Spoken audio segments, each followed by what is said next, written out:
In Chapter 3, I'm joined by Lind, who has near exclusive access to two very powerful tomes in Aura, a strong 18 might attack, and Nosferatu, which restores all of the damage dealt in this game. I'm also joined by Palla, who is like Katria except even stronger, if you can even imagine such a thing. Highlights include a close to capped base 16 speed, a B lance rank allowing her to use silver lances right off the bat, and a base level 10, which means I could promote her instantly with the master seal in this chapter if I so wish. The story continues with Chris slashing his sword. This map is well known for being featured in one of my videos. Anyone?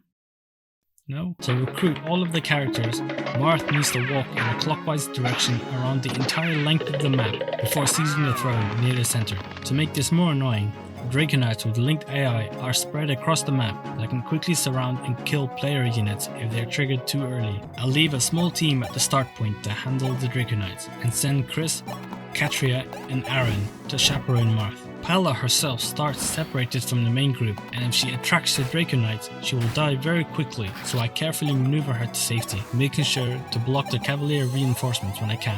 When I'm ready, I place Aaron in range of the westernmost Draconite, which also aggroes the easternmost group of 3 Dracos to move. While my elite units can easily handle just one Draconite, my rear guard just barely are able to wipe out the group of 3 by carefully trading the forged steel bow between my archers, and using Lind's powerful aura magic.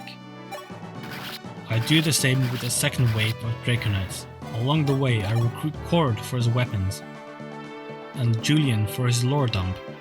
From him we learn that both Lena and Maria, clerics that live in Macedon, have been spirited away by a mysterious dark priest. I heal up my units and prepare to storm the center island. I distract the ballista with my lower squad and overwhelm the remaining enemies, including the boss, and recruit Mathis, who I just didn't feel like killing.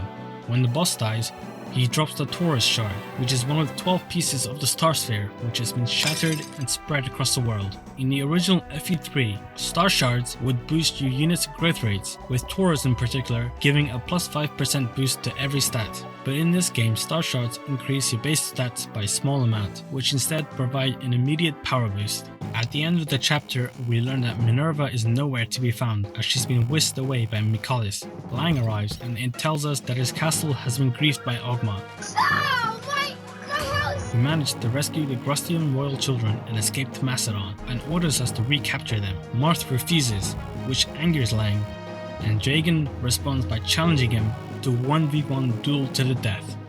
Terrified at the prospect of fighting the progenitor of the Jagan archetype, Lang promptly flees for his life. Chapter 3X is the first of many Gaiden chapters and wasn't present in the original FE3 Book 2. The narrative in the Gaiden chapters focuses on a group of assassins that Katarina is a member of, who have been tasked to kill members of Marth's army in the previous war. This, though, is just a simple excuse to bring back characters that did not appear in FE3 Book 2, such as Vriss, who once again exists.